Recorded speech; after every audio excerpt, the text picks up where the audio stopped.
The Galactic War Games had never been about equality. They were about proving superiority. Every major civilization in the known galaxy sent its finest soldiers to compete in simulated military campaigns designed to demonstrate which species possessed the greatest warriors, the most advanced technology, and the most devastating battlefield strategies. The Varkan Empire brought armored infantry capable of surviving direct plasma strikes. The mechanical armies of the Iridian Collective deployed autonomous combat units that could calculate thousands of battlefield possibilities every second. The Dravari Legion relied on genetically enhanced soldiers whose strength was legendary across dozens of star systems. And then there was Earth. Humanity had only recently become a recognized interstellar civilization. Their ships were slower. Their armor was weaker. Their weapons were primitive compared with the energy cannons and autonomous weapons used by the established galactic powers. When Earth's delegation entered the massive military amphitheater, laughter spread through the alien commanders. General Karvek of the Varkan Empire leaned toward one of his officers. "They actually brought infantry?" The officer clicked his mandibles. Perhaps they believe this is historical reenactment. The surrounding commanders laughed.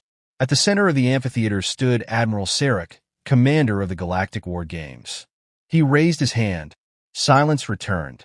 Every participating civilization will select one battlefield from the available environments. A holographic map appeared. Desert, ocean, urban ruins, volcanic terrain, frozen wilderness, dense forests, artificial space stations. The alien commanders immediately began discussing their choices. Then Sarek turned toward the human delegation. "Humanity may choose first." The room became quiet. A human officer stepped forward.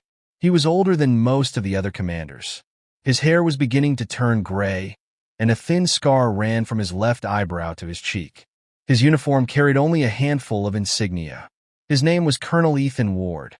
He studied the holographic environments. Then he pointed toward the frozen wilderness, the northern ice fields. Several aliens laughed again. One of the Dravari commanders actually shook his head. "You choose the cold?" Ward nodded. "Extreme cold." The commander smiled. "That is a terrible decision." Ward looked at him. "Why?" "Our armor contains environmental regulation systems." "Good." "Our soldiers do not suffer from temperature exposure." "Good." "Our machines can operate in temperatures that would kill biological organisms." Ward smiled. "That's even better." The alien commander frowned. "You seem pleased." "I am." The room became silent. Ward turned toward the battlefield projection. "How long do we have to prepare?" 48 hours. "That's enough."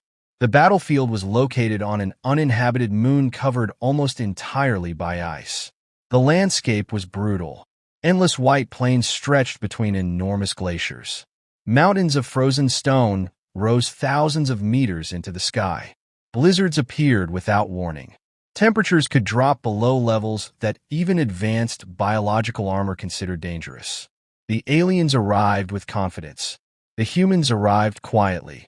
Within the first hour, the alien armies established enormous forward bases.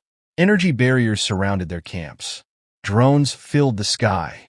Orbital satellites mapped every visible section of the battlefield. The Varkan commanders watched the humans through surveillance feeds. But the humans were nowhere to be seen. "Where are they?"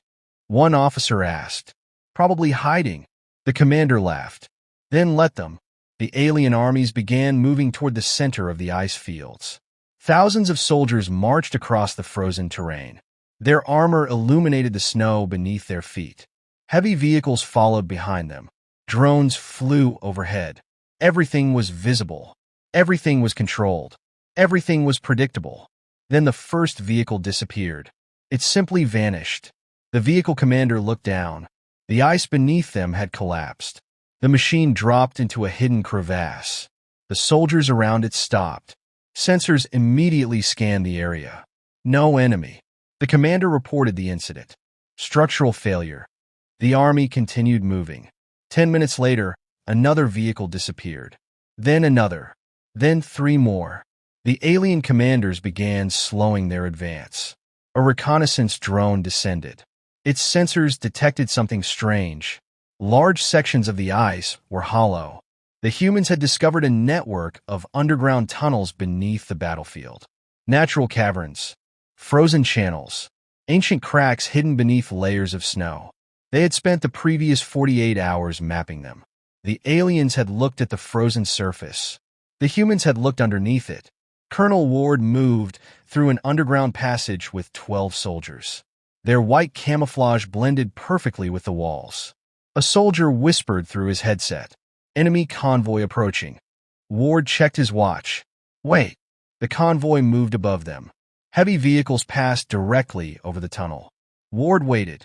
Then he raised 2 fingers. The soldiers placed small charges against the ice. Ward whispered, "Now!" The explosion wasn't large. It didn't need to be. The ice beneath the convoy cracked. 2 vehicles dropped into the cavern. A third became trapped. The remaining vehicles stopped. Alien soldiers rushed forward.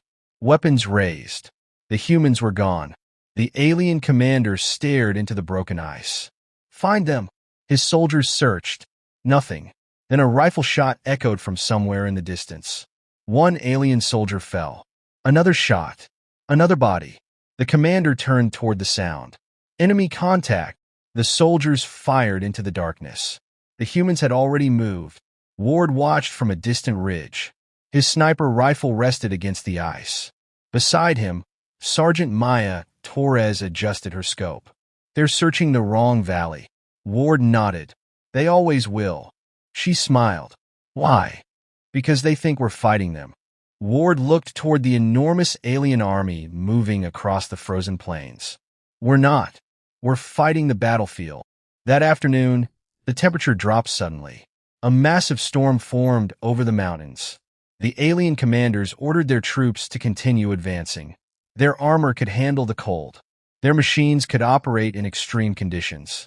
They believed the storm was an inconvenience. For the humans, it was an opportunity. As the first wall of snow swept across the battlefield, human soldiers disappeared into it.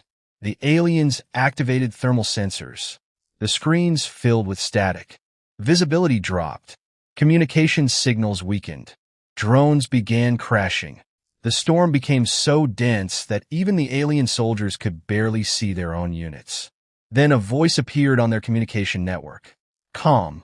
Human. Welcome to winter." The Varkan commander froze. "Trace that signal." The technicians tried. Nothing.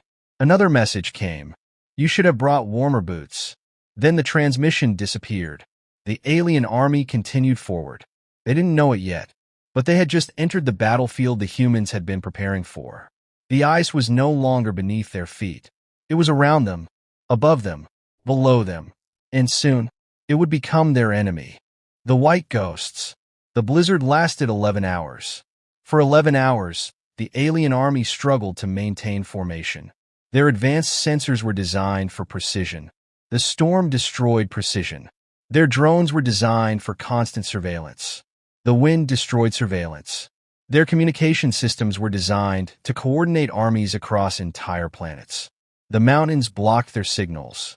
The humans had none of those problems. They had planned for the storm. Every human squad knew its route. Every soldier carried physical navigation markers. Every position had been memorized before the battle began. The aliens were moving through a white world they could not understand. The humans were moving through a battlefield they had already learned. At midnight, the first attack began. A Varkan supply convoy traveled between 2 mountain passes. Their vehicles were heavily armored. Their guards were numerous. They believed the storm protected them. A shadow moved across the snow. One soldier raised his weapon. Nothing. He looked again. Nothing. Then the vehicle in front of him stopped. The driver was dead. The convoy commander shouted, "Defensive formation." The soldiers surrounded the vehicles. Thermal scanners activated. The snow was full of heat signatures, but most of them belonged to their own soldiers. Then something moved behind them. A human soldier emerged from the storm. 2 shots. 2 soldiers fell. He disappeared. Another attack came from the opposite side. Then another. The aliens fired blindly. The storm swallowed their bullets. Within minutes, the convoy was destroyed. The humans didn't stay to celebrate. They disappeared into the snow. Colonel Ward watched the operation from a distance. His radio crackled. "Convoy destroyed." Ward replied, "Leave the supplies." A soldier hesitated. "Sir, we don't need them." "Then why destroy them?" Ward looked toward the enemy base. "Because they do." The alien army had entered the battlefield with enough supplies for 2 weeks. After 3 days, they had less than 5 days remaining. Every destroyed convoy shortened their ability to fight. Every damaged machine required replacement parts. Every lost power cell weakened their weapons. The humans were not trying to kill everyone. They were removing the army's ability to continue. That realization reached General Karvek. He ordered his forces to stop chasing individual human units. Concentrate on their command structure. The order was logical. It was also exactly what Ward wanted. The aliens began moving toward what they believed was the human command center. A massive underground facility appeared on their sensors. They attacked immediately. Hundreds of soldiers entered the facility. Doors opened automatically. Lights activated. Everything appeared abandoned. Then the doors closed. The alien commander smiled. "Trap." A human voice came over the speakers. "Correct." The lights went out. The alien soldiers activated their helmet lamps. A loud metallic sound echoed through the corridors. Then the floor opened. Dozens of soldiers fell into a lower chamber. Others tried to retreat. The doors remained locked. The humans attacked from hidden passages. The battle lasted minutes. When the aliens finally escaped, they discovered something disturbing. The facility wasn't a command center. It was a decoy. The real human command post was 20 kilometers away. General Karvek stared at the destroyed facility. "They sacrificed the base." His officer nodded. "To mislead us." Karvek's expression hardened. "They're not defending territory. No, they're controlling our movement." The officer didn't answer, because both knew what that meant. Humanity was not reacting to the alien army. Humanity was directing it. The next morning, the aliens changed strategy. They deployed their most advanced weapon, a swarm of autonomous hunter drones. Thousands of machines rose into the sky. Each drone could scan hundreds of square kilometers. They were designed to locate biological heat signatures. For the first time, the aliens believed they had found an answer. The drones spread across the mountains. One detected movement, then another. The swarm converged. A human figure appeared on the sensor. The drones attacked. The figure didn't move. It was a heated decoy. The drones destroyed it. Then another signal appeared. And another. The machines chased them deeper into the mountains. The humans had created dozens of false thermal targets. The drone swarm separated. Its formation broke. That was when the humans attacked. Small missiles struck the drones. Electronic pulses disrupted their control systems. Within minutes, thousands of machines fell from the sky. The alien commanders watched in silence. Their greatest surveillance weapon had been defeated without a conventional battle. Then the human communication channel opened again. Ward spoke.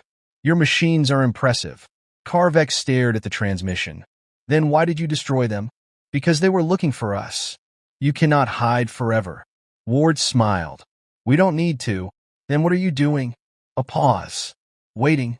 Karvek's expression changed. "Waiting for what?" The answer came quietly. "For the mountain to move." Hours later, the temperature dropped again. The snow beneath the highest slopes began shifting. The humans had studied the weather patterns. They knew what was coming. The aliens didn't. At 1742, the mountain collapsed. A massive avalanche tore down the northern slope. The sound was like thunder. Thousands of tons of snow buried an entire alien battalion. Their armor protected them from impact, but it couldn't protect them from being buried. The survivors called for rescue. No response. Their communication towers had been destroyed earlier. Their drones were gone. Their supply vehicles were trapped. The humans watched from a safe distance. Sergeant Torres looked at Ward. "Should we help them?" Ward nodded. "Yes." She looked surprised. "Why?" "Because we're here to win the war game." Ward pointed toward the buried soldiers. "Not to massacre them." Human rescue teams moved toward the avalanche zone. For the first time, the alien soldiers understood something. The humans were not monsters. They were simply better prepared. The aliens had come expecting a primitive army. They had found professionals, and the final battle was approaching, the last stronghold. By the fifth day, the alien army had been reduced to less than half its original strength. Their machines were damaged. Their supplies were nearly gone. Their communication network was unreliable, and the weather was getting worse. The alien commanders knew they had only one option: concentrate their remaining forces. Take one final position. Destroy the human command structure. General Karvek selected a massive glacier fortress near the southern mountains. The fortress had natural cliffs on 3 sides. The entrance could be defended by heavy weapons. The area was large enough to support thousands of troops. Karvek believed the humans would eventually attack, so he prepared for them. Energy barriers were activated. Automated turrets were deployed. Heavy artillery covered every approach. The alien soldiers waited. Nothing happened. Hours passed. Still nothing. Karvek became impatient. Where are they? An officer answered. Unknown. They must attack eventually. Perhaps. Karvek stared at the empty snowfields. Then he understood. They're waiting for us to leave. He ordered the army to remain inside the fortress. The humans didn't attack. The next day, still nothing. The alien soldiers became restless. Some began questioning whether the humans were even nearby. Then their power generators failed, one after another. The fortress went dark. Emergency systems activated. Karvek shouted, "Sabotage!" His engineers rushed to the generators. The systems were intact. No physical damage. Then they discovered the problem. The fuel lines had been contaminated. The humans had entered the fortress weeks earlier. Not through the main entrance. Not through the walls. Through an underground ice channel. They had placed small devices inside the fuel system. The devices had remained dormant. Until now, the fortress had enough fuel for 6 days. Now it had less than 6 hours. Karvek ordered an immediate attack. The alien army left the fortress. That was the moment the humans had been waiting for. Mortar fire struck from the mountains. The aliens scattered. Snipers opened fire. Vehicles attempted to advance. The snow beneath them collapsed. The humans weren't attacking the soldiers. They were attacking the terrain. Every movement had been predicted. Every route had been studied. Every escape path had been prepared. The alien army tried moving east. A cliff blocked them. They turned west. A frozen river broke beneath their vehicles. They retreated south. Human forces were waiting. Karvek finally understood. The fortress had never been the target. It had been the cage. The humans had allowed the aliens to gather there because they wanted the entire army in one place. Now they could finish the battle. Karvek ordered orbital support. Destroy the mountains. The request reached the fleet. The orbital weapons activated. The sky became bright. Energy beams struck the mountain range. But the humans had prepared for that too. Their command center was deep beneath the glacier. The orbital weapons could destroy the surface. They couldn't reach the underground tunnels. The humans simply waited. The bombardment continued for 20 minutes. Then stopped. The alien fleet reported. Orbital weapons overheating. Ward smiled. Exactly. Sergeant Torres looked at him. Sir, they're fighting the mountain again. The humans emerged from underground. They attacked the exhausted alien forces. This time there was no escape. The battle became close combat. The aliens were physically stronger. Their armor was heavier. Their weapons were more powerful. But they were exhausted, cold, hungry, confused. The humans were tired too. But they had trained for exactly this. A Varkan soldier charged Ward. Ward dodged the energy blade. He struck the soldier's armor joint. The alien fell. Another soldier attacked. Torres stopped him. Across the battlefield, human squads moved through the snow. They didn't fight as one army. They fought as dozens of independent teams. If one team was cut off, another continued. If one position fell, another appeared. The aliens couldn't break the human formation because there wasn't one. There was no single command center to destroy. No single battlefield line to collapse. Humanity had created a decentralized force. The alien army finally broke. Some soldiers surrendered. Others dropped their weapons. A few tried to escape into the mountains. The humans didn't chase them. They simply waited, because they knew the mountains would stop them. At dawn, General Karvek stood alone outside the ruined fortress. His armor was damaged. His weapon was empty. Snow covered his shoulders. Colonel Ward approached. Karvek looked at him. "You knew." Ward stopped. "Knew what?" "That we would come here." Ward nodded. "You always do." "Why?" "Because armies like yours always seek control." Karvek frowned. "And yours?" Ward looked across the frozen landscape. "We seek options." For the first time, Karvek understood the true difference between them.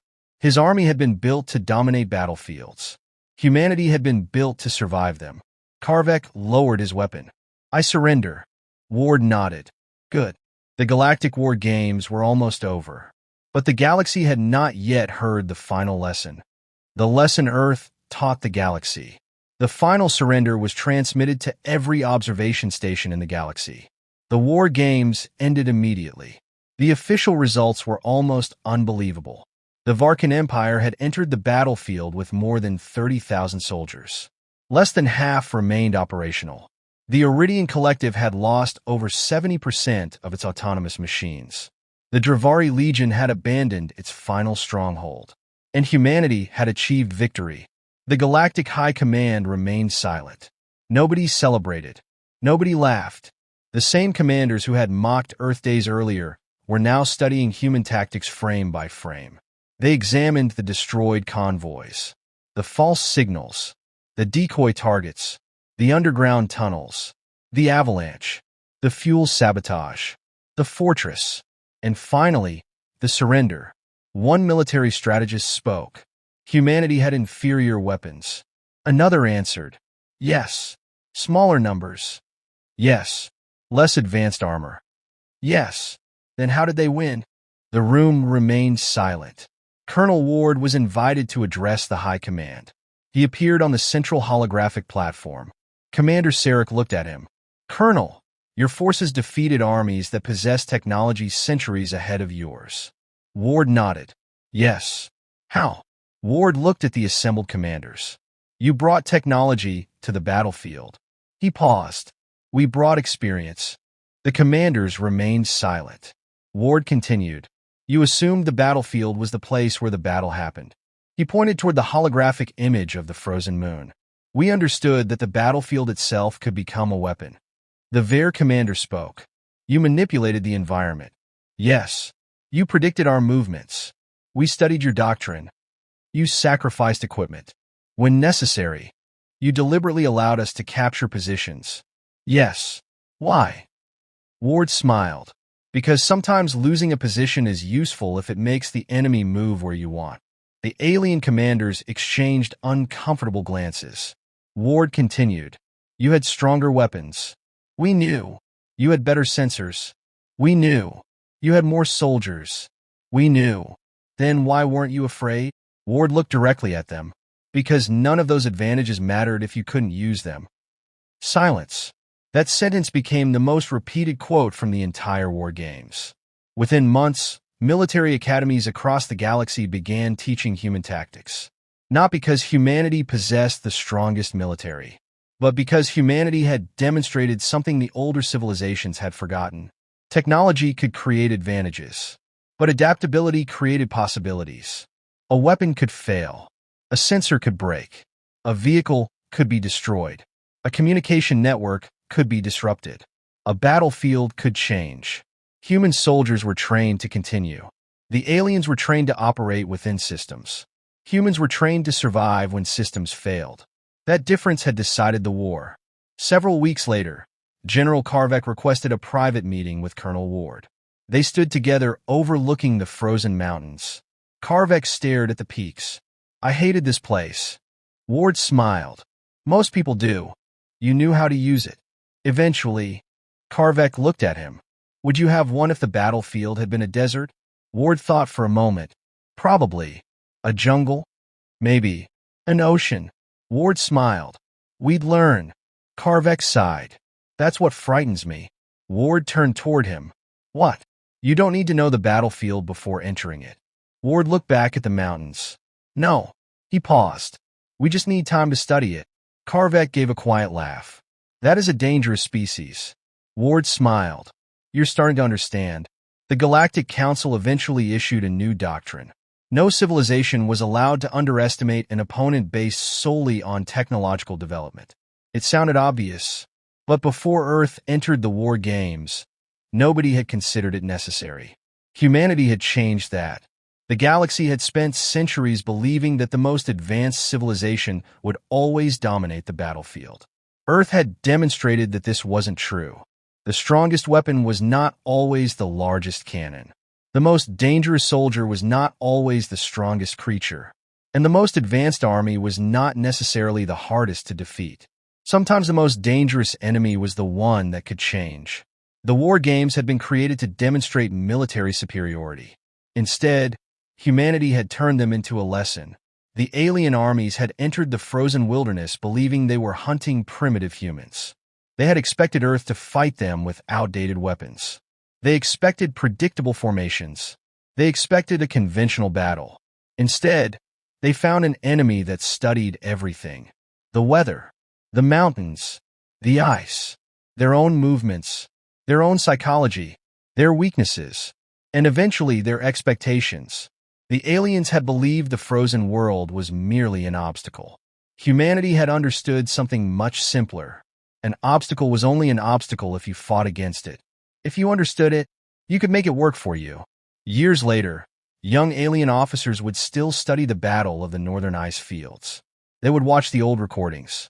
They would analyze every human movement. They would ask the same question. How had a technologically inferior species defeated three of the galaxy's greatest military powers? The answer was always the same. Humanity had not been the strongest. It had not been the fastest. It had not been the most advanced. It had simply refused to fight the war the enemy expected. And that was the lesson the galaxy never forgot. Never underestimate humanity because of the weapons it carries. Ask instead what humanity will do when those weapons fail. Because that was when humans became most dangerous. When the technology disappeared. When the plans collapsed. When the battlefield changed. When there was no easy way forward. That was when humanity adapted. And once humanity adapted, the battlefield belonged to them.